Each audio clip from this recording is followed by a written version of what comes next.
Hey, hello everyone. I am Shalini Joshi Amdagni from magicalpainfreeliving.com, and this is my weekly Facebook Live session. And today's topic is the art of daily self-care. The art of daily self-care. So, welcome. If you're here, hi Nancy.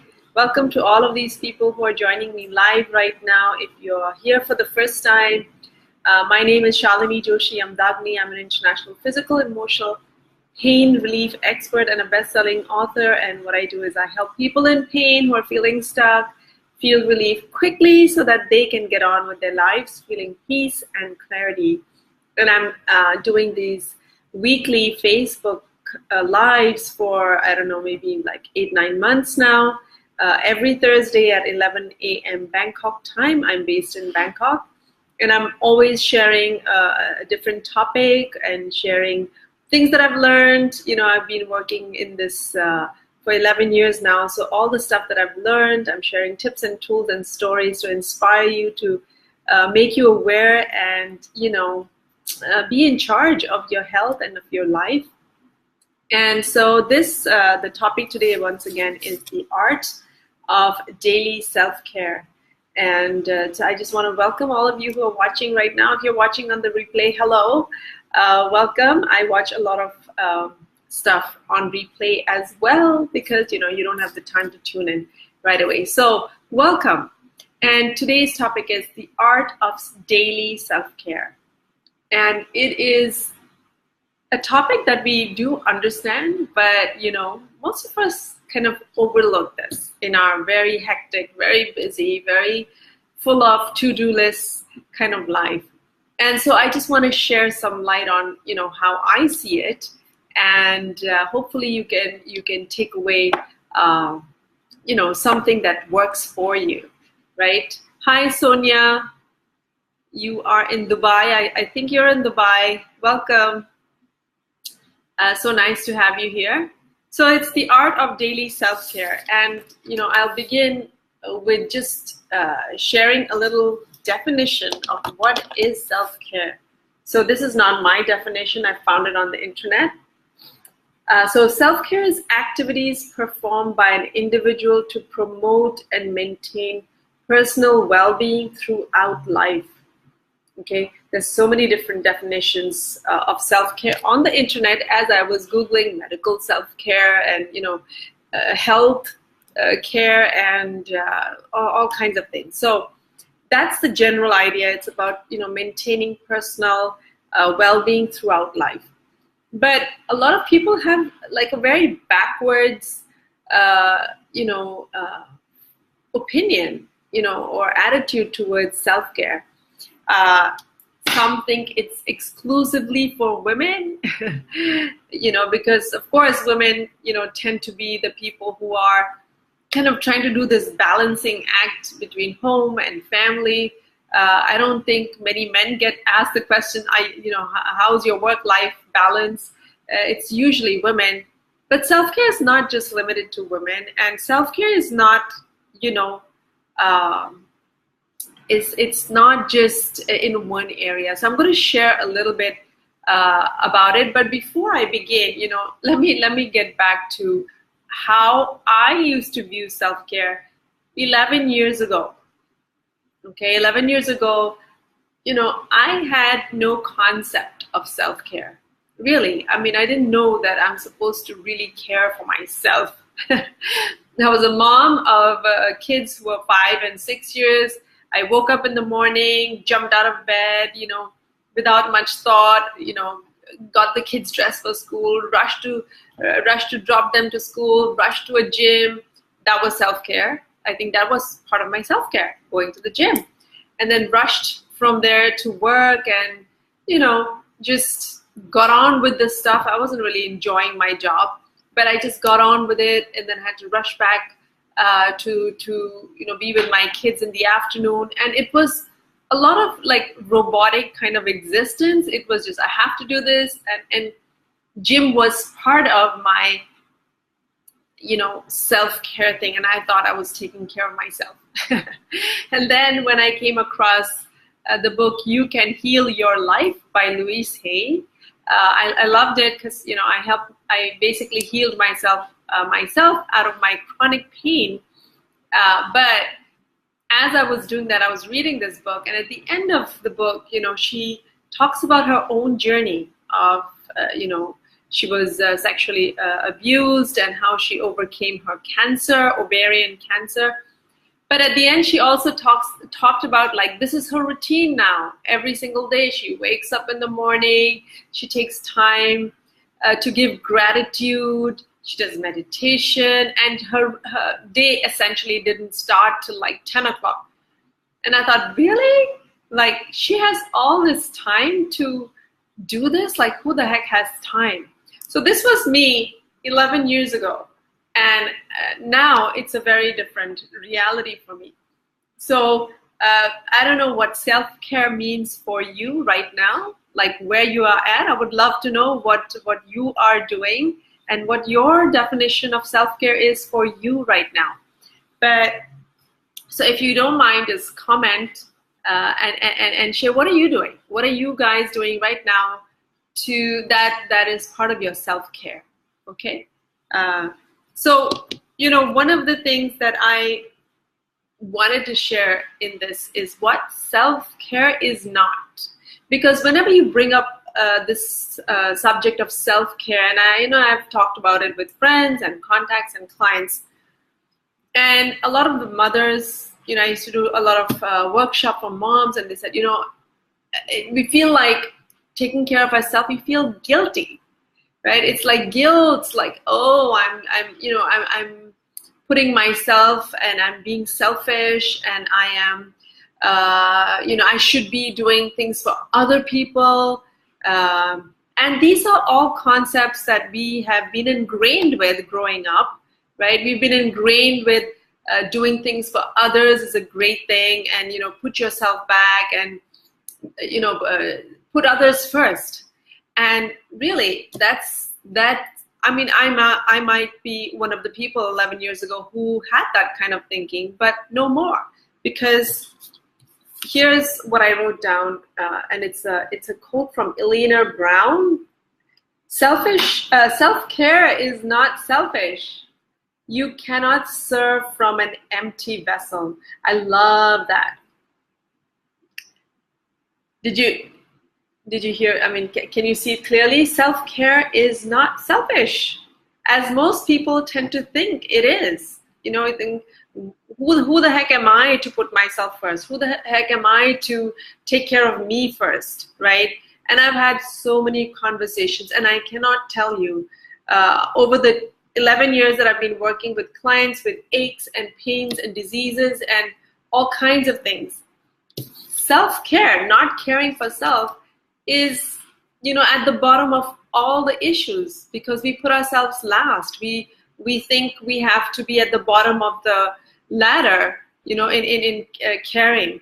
First is family and kids and everything else. The work comes first, right? And we put ourselves last. So truly, this is not my quote, but I truly believe that self-care is not selfish. And as the quote says, like, if you have a cup of tea and it's almost finished, then when you're trying to give to others, your cup is going to be empty, and there's not much you can share anyway. So when you have this depleted energy, and we are not feeling happy, and we're not feeling satisfied, and feeling resentful, and feeling angry, and feeling like no one cares. And I've had these conversations with people who say, I do so much for my family, I do so much for them, but I don't get back in return, right? So it's important for us to first fill our own cups. You've heard that if you travel on airplanes, right? Like, first put the mask on yourself, and then put it on your child. And that seems like a really crazy thing for a mom to do, like, first take care of me, but that is the truth, because if you are breathless and you don't wear the mask, you can't really help the child. And so it is in life. Okay, so what is So I wanted to share with the retreat and repeat story.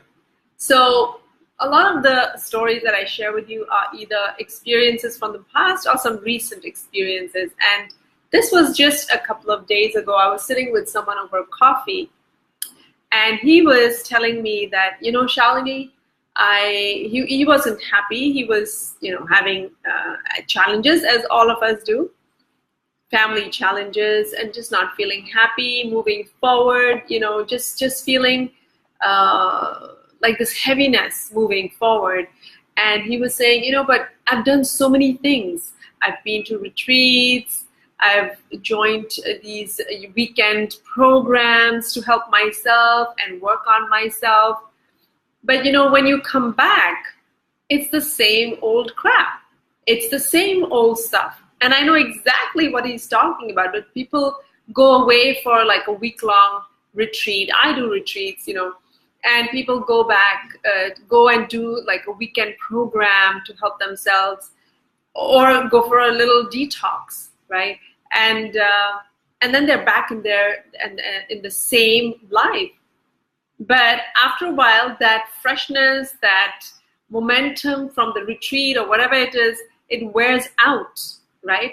And life is on repeat. It's the same stuff, the same issues, the same challenges, the same pain, the same whatever. So why is that? Why is that, right? And the truth is that you can't just get away for a few days and fix everything. It has to be it has to be part of your daily routine. It has to be incorporated in your daily life. You don't go and say, I'm going to go this weekend and I'm going to, do so much showering. I'm going to do spa, I'm going to do this, I'm going to do that. And then when I come back, I will not have to shower again. We don't even think like that. We think it's totally crazy to think like that, right? You don't think I'm going to brush my teeth so well for the next 10 days, I'll never have to brush my teeth again. And then come back and say, what the heck is going on? My teeth are smelly and dirty and, they have plaque on them. But we're trained not to do these things. But we're not trained to, care for ourselves in the same way. Okay, our self-care is very limited. So I'm going to share with you what self-care is not, okay?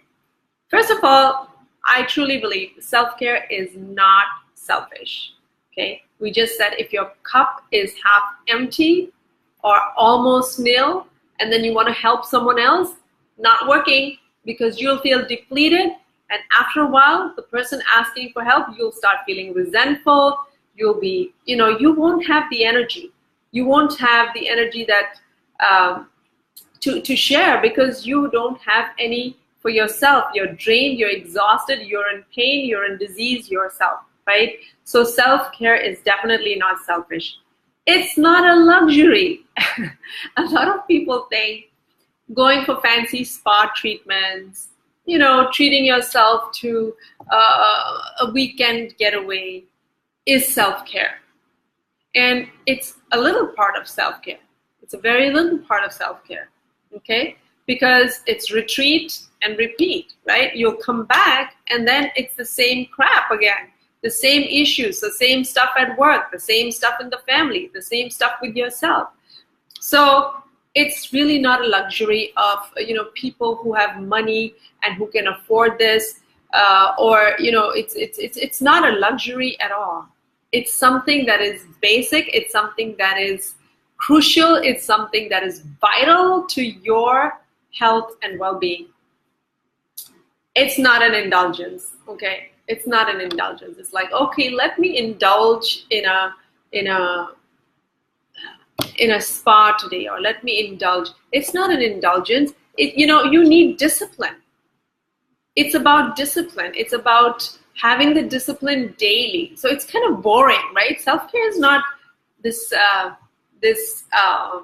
what do I call it? Like this luxury thing that you do. It's kind of boring because you initiate, you have to take initiative and make sure that every day you are doing things. You're having the water, you're going for your exercise, you're doing all these things to take care of yourself. So it's not a luxury, you know. People say, I don't have the luxury for taking care of myself. Really? Like, if you don't take care of yourself, then how are you going to, you know, be your best self? How are you going to be a better parent, a better employee, a better CEO, a better leader, if you're not going to take care of yourself, right? So it's not an indulgence, and it's not reactionary. What do I mean by that? Self-care is not, action you take because of a knee-jerk experience that you have, or some crisis that you have, like, oh, this crisis happened, now I need to take care of myself.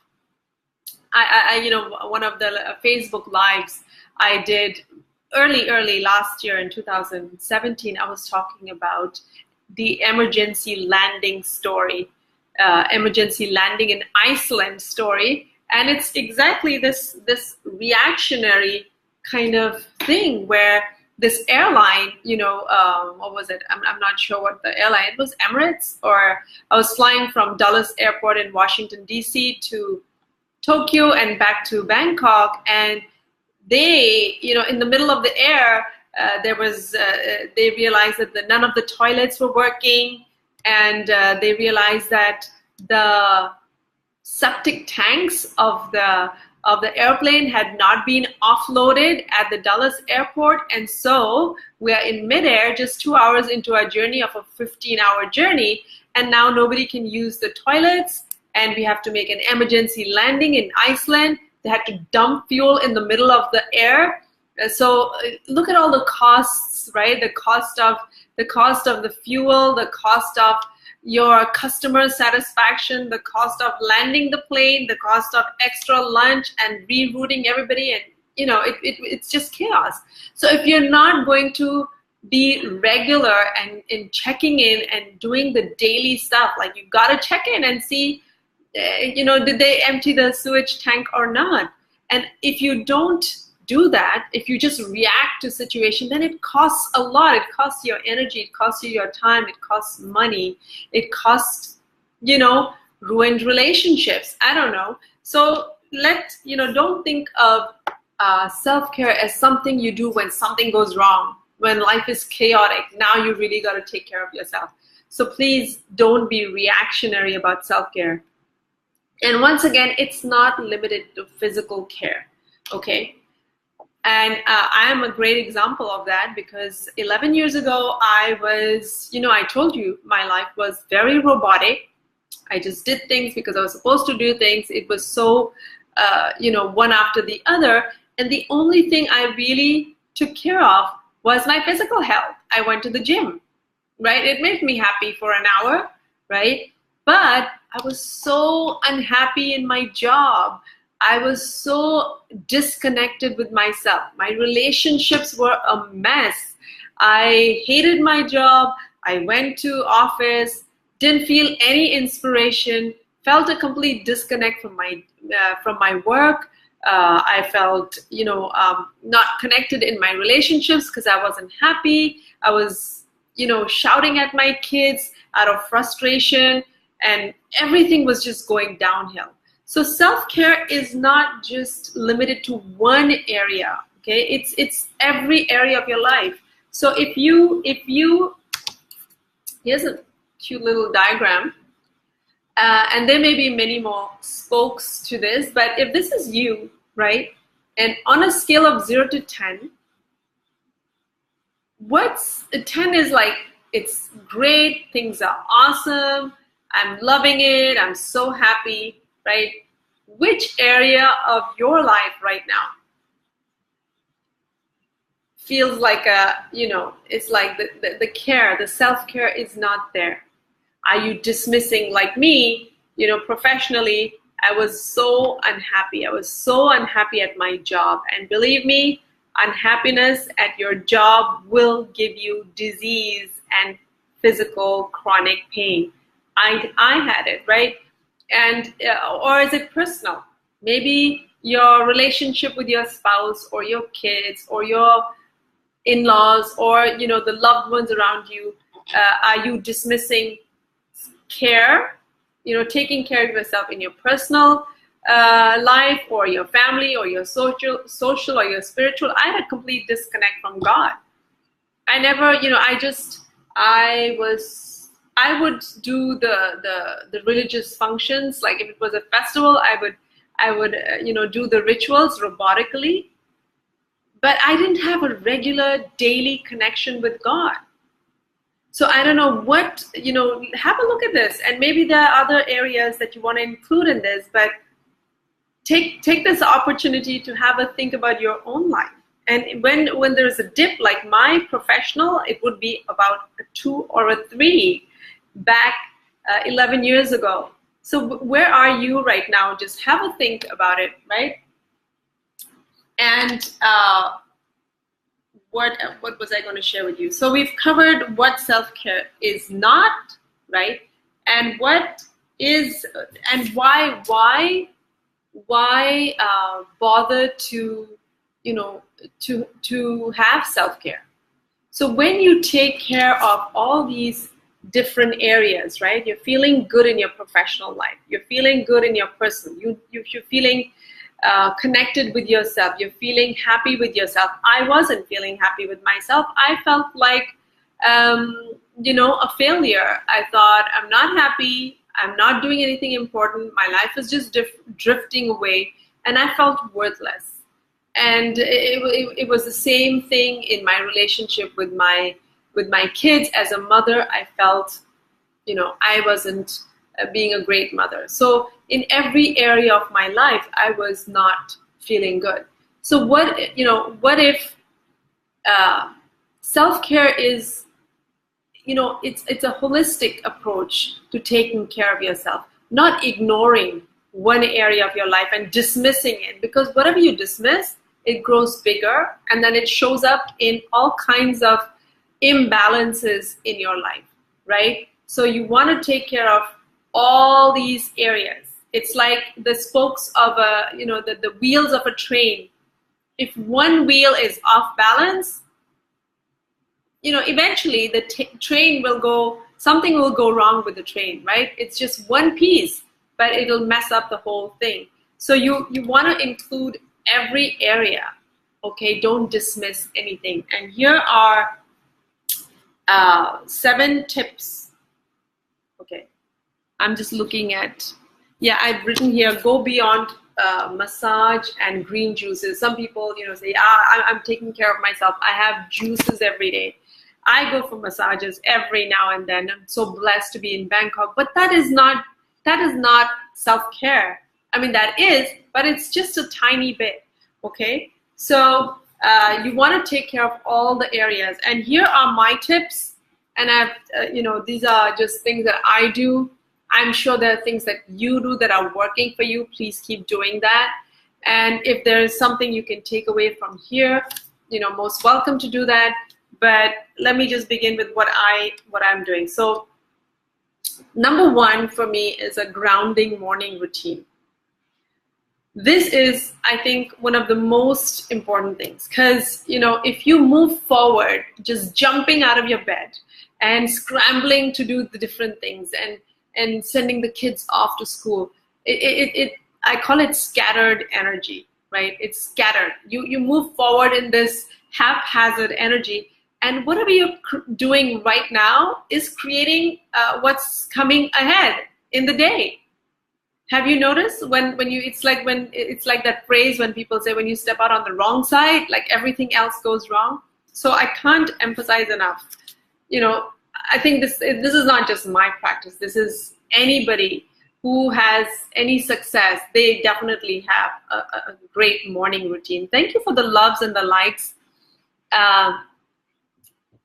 So grounding morning routine. And so what do I do is, when I wake up in the morning, I push my pillow back and I close my eyes and I just meditate for 10 minutes. Then I get off and make breakfast for my kids who leave at 6:45.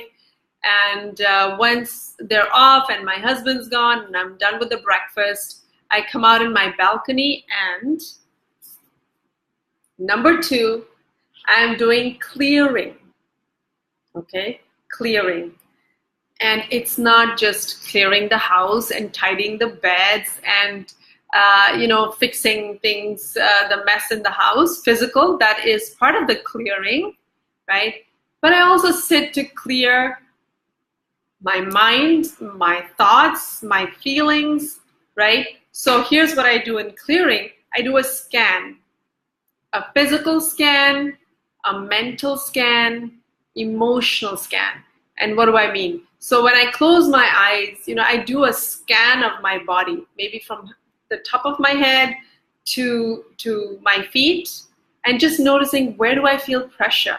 Where is there any heaviness? Is there any tightness? Is there any aches and pains? And I use my tapping tool. I can post the link up here, above this video. And if you want to know how to do that, I'll post a link. I have lots of videos, and you can follow along. So I'll do my tapping and clear out the physical discomfort. Okay, so that's the physical scan of my body. Then I'll do a mental scan. Maybe today was a hectic day. My daughter went late for school. My son had to go early for his exam.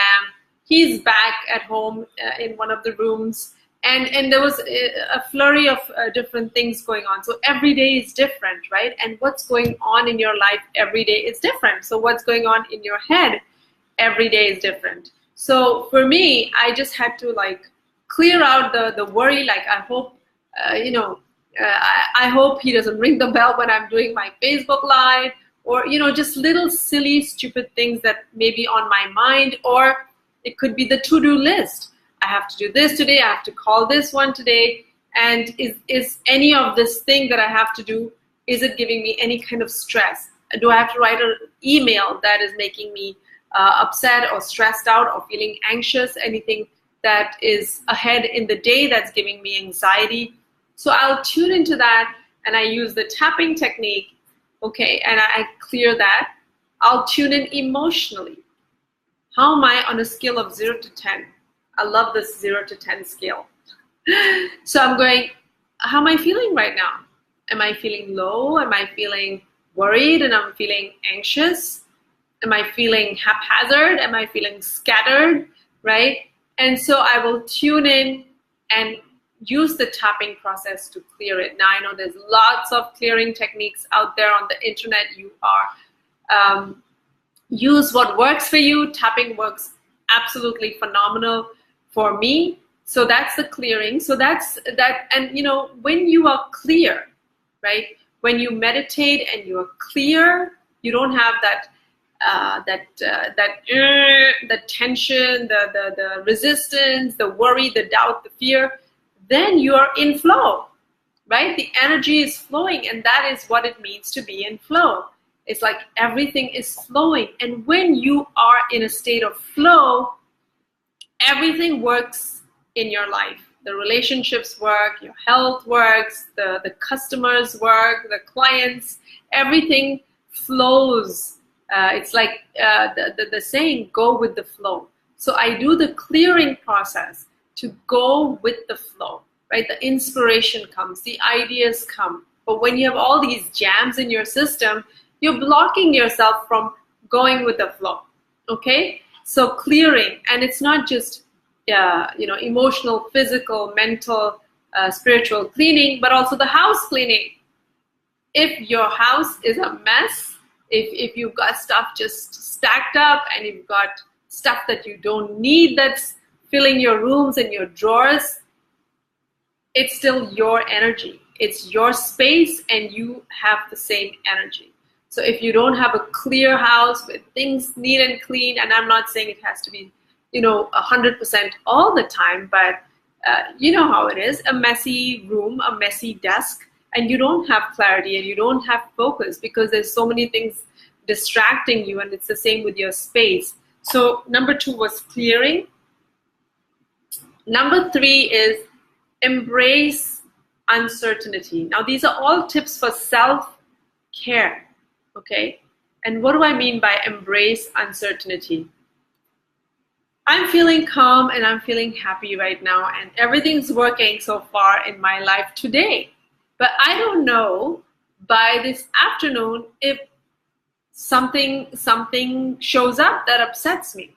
If some information comes in that is totally not in my control, that shows up.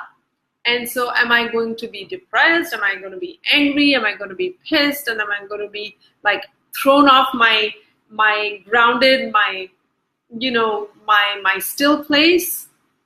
Or am I okay with it and I can go with the flow? So embracing uncertainty is about, don't expect things. Life is not a straight road, right? We have all kinds of experiences, all kinds of relationship dynamics going on, all kinds of work issues going on. And so if something comes in and it's like a little storm comes in or a little gust of wind comes in and pushes you, are you going to be able to stand still, or are you going to be thrown off track and really off your game? And so just embrace embrace that it's, you've set yourself up for a wonderful day, but if things go wrong, it's okay, right? Because you're mentally prepared for it. But when you're not mentally prepared and something goes wrong, you can really be off track, right? You can really be thrown, and then you spend a long time coming back on track. So that's why embrace uncertainty, right? Engage in uplifting activities. That's number 4. I love this because this is something that really I really do. So I will go, and for me, walks in nature are uplifting. Music is uplifting. Dance is uplifting. Meditating is uplifting. Cleaning my house is uplifting. Absolutely. You ask my kids, I'm a clean freak.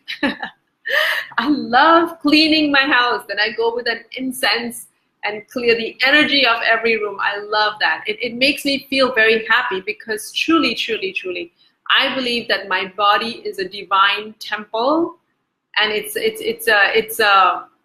a gift from God. And so is my house. My house is the temple that houses the divine spirits that we are, right? So I really love having a happy, clear, cleansed, and I'm a minimalist, so I don't have too much stuff. So I love that. And that really uplifts me. For some people, doing house cleaning is a boring, dull, routine, boring, uninteresting kind of thing. But for me, it is very uplifting. I put on inspiring some stuff on the internet, YouTube, Abraham Hicks, some positive stuff, and I'll be cleaning, or I'll just put on music and I'll be dancing and cleaning my house. So that's just me, right? But what uplifts you? Engage in those activities. Every other weekend, I run away for a mini getaway to the green. I love getting away because that is what inspires me. That is what uplifts me. That is what makes me feel grounded and happy and joyful. So engage in uplifting activities every single day. Not once in a blue moon, not one weekend getaway, but what is uplifting for you every single day? Is it music? Is it exercise? Is it, I don't know, hanging out with your friends uplifts you? Include that in an everyday, and that is self-care.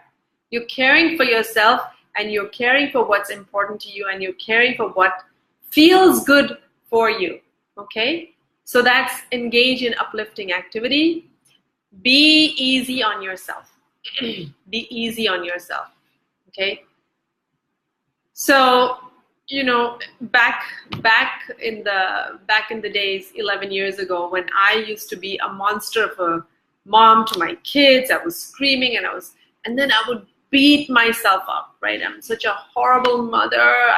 How can I do this? And how can I scream at my little ones? But I was in physical pain. I hated my job. I didn't feel connected with my life, with myself, in my relationships. and I was really going through a bad patch. And now I'm not in that bad patch, but you'll find yourself like, maybe you had a conversation and you said things you shouldn't have said, or you do things that you later regret doing it, or you say, oh my God, why would I do something like that? So instead of, watch your self-talk. How do you talk to yourself? Do you beat yourself up? Do you say you're crap? Do you say you're not good enough? How do you talk to yourself, right? You want to be easy on yourself. You want to be forgiving of yourself. If it's a child, right, you don't beat them up or really, blast them with negative comments if they make a mistake. See yourself that way. See yourself in a compassionate way. I don't do these Facebook Lives perfectly. I make mistakes and, things go wrong. And that's just the way it is. So am I going to beat myself up for things I should have said, things I should have not said and missed out? The intention is to share. And so here I am, but I've learned. It's something that I've learned, and I'm still in the progress of, being easy on myself. But that's part of self-care, right? Because your negative self-talk affects your body, right? You're 75% water. And whatever you say to yourself is affecting your cells, it's affecting you on every level. And so you want to take care of yourself. You gotta be aware of, what is my self-talk? Am I beating myself up? Am I being kinder to myself? Am I being forgiving of my, what I learn and grow? And everybody falls. Nobody gets there without falling down and making mistakes. So just learn, grow, and move on, right? So be kinder to yourself. Give yourself a break. Give yourself a break. Ask for help. This is such a powerful one, because we feel like we're on this journey and we have to do this all by ourselves, and we're trying to row our boat and we're struggling, but we keep rowing the boat by ourselves. And I actually had this blog that I did about rowboat or speedboat to success. And in 2011, I had been rowing my professional boat alone, and I was thinking, why am I not making progress, and why am I stuck, and why am I not making more money, and why don't I have more clients, and blah, blah. And I couldn't figure it out until I hired a mentor. I paid a lot of money, but I asked for help, and it paid off. So I don't know where you are, which area you're struggling with, but it is a good thing. Self-care is about asking for help.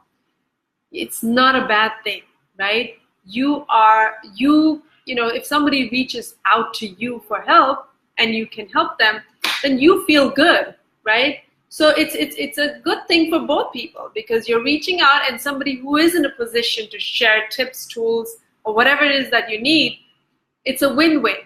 So ask for help. Don't do this on your own. Ask your husband, ask your family, ask your friends. Just reach out, and we create a lot of drama in our heads about what will happen if I reach out for help. They won't listen, they'll think I'm taking advantage, and blah, blah, blah. Give it a go. It doesn't hurt. So ask for help. If you're feeling stuck, asking for help is self-care. Return to a place of love and appreciation. So this is, I'm specifically talking about myself, is after the day is done, right? It's evening, and I've moved through the day. I will go back, and my balcony is right here. I was trying to show it to you, never mind. But I walk down this balcony, or I walk in the park. If I'm not able to go to the park, it's pouring, then I walk in my balcony, and I'm always reflecting on what happened and what am I grateful for, and also returning to love, because we are divine beings. We are, children of God. And I believe God is love. And when you can come back to your day, no matter what terrains you had to go through, up, down, sideways, what happened during the day, maybe it went smooth, maybe it wasn't smooth, maybe it was rough. I come back and once again, I sit with myself and I clear out the angers and the frustrations and the whatever, dis-ease that I'm feeling within, so that I can return to this place of peace and love and appreciation, because there's so much to appreciate about your life. No matter where you are, there are always things to appreciate. So that's what I mean by coming back to love and appreciation. So these are my tips for self-care. Okay, grounding, morning routine, clearing, whether your space or the body scan, mental, physical scan, emotional scan. Embrace uncertainty. Life is full of unknowns, right? There's nothing certain. The only thing certain is that nothing's certain. So expect uncertainty. Engage in uplifting activities. Be easy on yourself. Ask for help. Okay, and return to love each and every day. Return to a place of appreciation before you head to bed. Just say thanks for something, for things that have happened in the past. If there's nothing to appreciate about today, maybe there's something that to appreciate about the days gone by. Okay, so that's all about self-care. So on a scale of 0 to 10, have a think right now. What does self-care mean to you? In which area of your life do you need to be more caring about yourself? Is it in your professional life? Is it in your personal life? And are there things that you can do that I shared, or maybe other things that have popped into your head because of this sharing, because of this discussion here on self-care? Are there things that you can do today in any of these areas that will help you, actively take part in promoting and maintaining health and well-being? And it's a daily thing. So I hope you are inspired and you got something out of this sharing. Thank you so much. So many people here joining. Rajsuri, hi Joe, hi Ruchi, hi Rajiv, hi Shobna, Natalie, Ram. Sonia said, positive feeling within me. I'm so happy to hear that, Sonia. Hi Satit, Toshi, Sandeepa, Nancy. Thank you so much, everyone, for joining in. If you have questions, please post them on the comments below. If you want to share a tip that a daily thing that you do that might help everyone here, please share it. I would love to know. And if you are curious about the tapping technique, EFT tapping, I will post a link at the top of this video so that you can begin to tap along to clear and to ground yourself and to take care of you. And when you take care of you, when you care for yourself, then you can be the best version of yourself, and that is what you get to share with your loved ones, in your work, in your life, right? So I hope you will go out there and do things today that help you better care for yourself. Thank you for joining. I'll see you again next week with another topic, and take care of yourself. Bye guys, see you next week.